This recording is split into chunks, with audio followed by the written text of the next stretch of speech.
brother, Senator Osotsi, is alive and recovering well. We continue to thank Karen Hospital for quick action and saving lives. The other day it was, as you can see, our friend Rafa Otuju is recovering. He suffered under police brutality. In fact, was attacked inside the police station. We are still waiting for action. I personally want to see what action the IG and his team will take against those officers who assaulted Rafa Otuju in the presence of a senior counsel, because we are officers of the court, with my own eyes. And I know them, I saw them. Now it is Senator Osotsi. We want to tell the people of Vihiga County that your senator is okay. We have seen him, and as my brothers have said, nobody should try to bring a wedge between the Luo community and the Luya community, because these people live together. And it's very easy to see the plot. It will not work. No Kenyan community will agree to be separated from any other community, not just the Western region, anywhere else. If we do not embrace the culture of political tolerance, this country will be blown apart. A classic example of political tolerance was yesterday, when Gachagua told William Ruto to his face the truth. That is political tolerance. They didn't beat Gachagua. Tomorrow we are going to Kikuyu. And Gachagua gave, if people want notice to a police station, Gachagua gave notice to the president that the United Alternative Government will be in Kikuyu constituency on Saturday. Tomorrow we are in Machakos. So I want to add my voice to what my brother Eugene has said. Maybe we can give notice, maybe we can say this and the other. But in my view, as a leader in this country, and having seen the clip, and having listened to Senator Osotsi, there is absolutely no reason why those individuals who attacked Osotsi will not have been apprehended by now. So if they will not have been apprehended by this time tomorrow, we will be on a trail. We're even going now to institute private prosecution against this PS Raymond Omollo. You see, him together with the Minister for Interior, Kipchumba Murkomen, are very powerful individuals. Of course, and the order goes that way. This is office of the president. This is William Ruto's office. And therefore, we hold him to account. If he doesn't order arrest of these goons now, and he doesn't ask, we saw him firing people over this fuel scam. This is a bigger scam because it has to do with the lives of Kenyans. So Raymond Omollo should immediately resign, and Kipchumba Murkomen should advise Ruto quickly. Ruto, of course, has all the facts. They wanted to zone this country so that no opposition leader, alternative government leader, will set foot democratically in Kisumu or Western Kenya. Now, shame on them, because Kenyans have come of age. They will not accept this type of leadership. So, wajiandae kwenda nyumbani. And this one, Osotsi will recover. Why attack him? The man said, you threw me out of a kangaroo NDC of ODM. Nimekubali. Sitaki hata kuzungumza hayo maneno. This is not the only political party in the country. Why then go on and attack him? So the country stands in solidarity with Senator Osotsi. And we want to see, I think, as today Senator Manzo and Kalwale are here. I don't know whether you're going to call for a special sitting, yeah, discuss as a matter of urgent national importance. A motion of adjournment both in the Senate and in the National Assembly. Because if you don't do this, today is Osotsi, tomorrow is you, Kwanza Galalo, where they are targeting you. Yeah. You mentioned PS Raymond Omollo. Yeah, to resign immediately. You mentioned If he doesn't, we'll go for private prosecution. And by the way, we are giving it up to tomorrow. We saw these others who are forced to resign. You know, can resign. And it's a scam. We all know Kenyans are following that fear scam. Okay? But the whole thing is there. People are saying, they're saying these are Wakubwa's men. Raymond Omollo's name is plainly placed before Kenyans. These are his goons. These are his goons, all right? These are his own goons, okay? And by the way, all the goons, the ones who are beating the Gen Zs, right?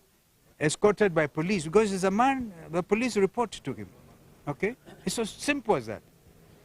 And we are leaders. We are calling on him to do the honorable thing, resign. If he doesn't resign, his boss Ruto fires him. If he doesn't fire him, we'll go for both. Thank you. Senator Halwale. Halwale now. Thank you very much. I was still seeing Senator Osotsi. I didn't know that the press had started. I want to join my senior colleagues and my own colleagues. Senator Maanzo is here in the remarks they have just made. This is a very serious problem, and we are lucky we are now starting to have experiences on how the government can respond to this kind of situation. I want to ask the security organs, and by security organs, I don't mean Kipchumba Murkomen, because we know where his heart is. He's the same one who asked that youth be shot, yeah, for showing their preferences on public discourse. So I'm talking about the DCI and the other investigative arms of government to apply the same efficiency they applied when our colleague Charles Ongonda lost his life. They moved very fast and immediate arrests were made. Because the CCTV footage is there, we want to see arrests. The governor of Siaya, Governor Orengo, is on record mentioning the actual names of some of the goons. What more can members of the public do in assisting the police to carry out investigations? We want quick action, and as my leader, Stephen Kalonzo Musyoka, has said, PS Raymond Omollo and CS Murkomen are in public office. When you are in public office, you are open to scrutiny. You are open to oversight. You cannot be slandered when you are in public office. We are therefore saying that they have fallen a full mile away from good performance, and therefore both of them should vacate office. And we don't know why ministers of President William Ruto find it very difficult that they cannot leave office to pave way for proper investigations. You can see, for example, we have a scandal that the presidential candidate Kalonzo has spoken to, the one over the current fuel crisis. We would have expected by now Wandai should have resigned. We wanted to have a quick one with him, and when we conducted his office as the Committee of Energy in Parliament, we were told Wandai has left. He's gone to Abu Dhabi. So I was wondering, has he gone to Abu Dhabi to bank the money, or is he going to get more fuel? or to get us more fuel? This inefficiency we cannot tolerate. Finally, nobody should profile any community in Kenya. No one. In fact, I'm glad, Your Excellency, you have talked to an attempt to put a wedge between the Luhya and Luo community. It was not the Luo community that attacked Osotsi yesterday. Yeah. There were goons from Kisumu. Those goons from Kisumu, Kisumu is a cosmopolitan city. They could have been Luos, they could have been Luyas, they could have been anybody. But what I would like to stand out is the targeting of the leaders from the Luya community by the broad-based government.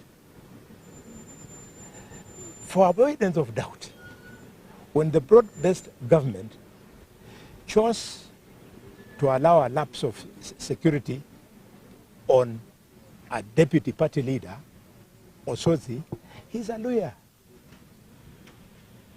Two, when they forced Dr. Boni Khalwal and threw him out of the office of the leader of the majority, Khalwal is a Luya. Three, when they forced our cowardly brother to dissolve his party ANC, Musalia Mudavadi is a Luya.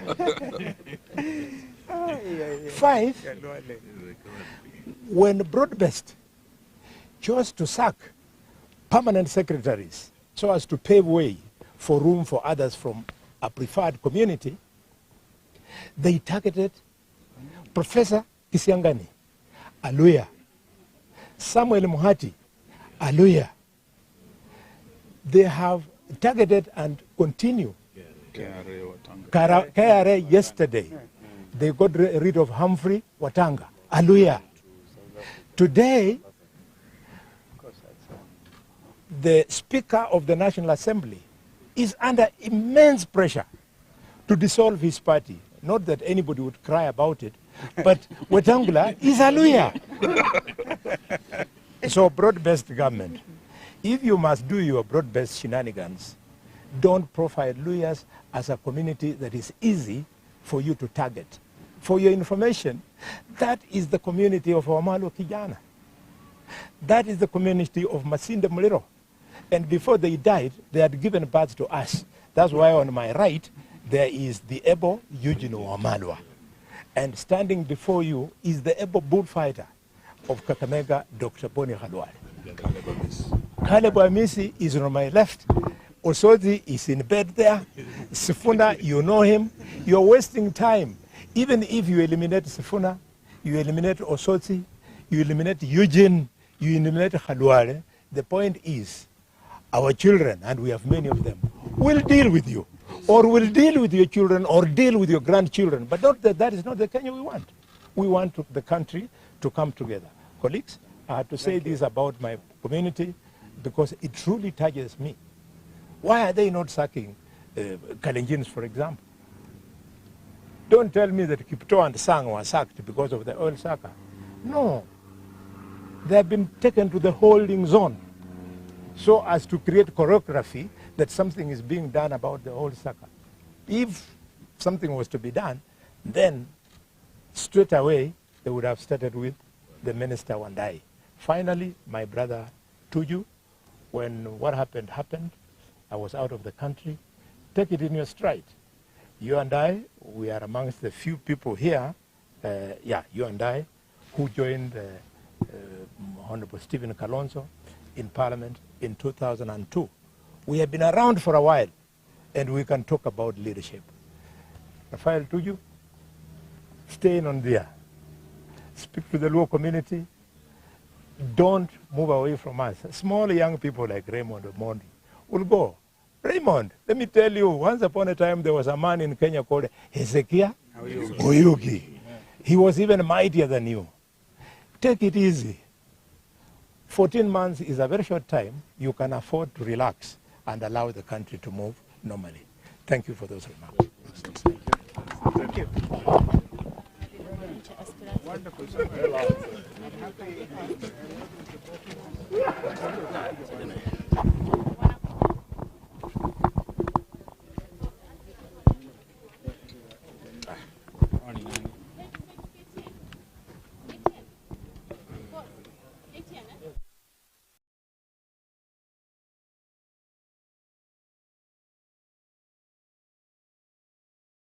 speak towards the end.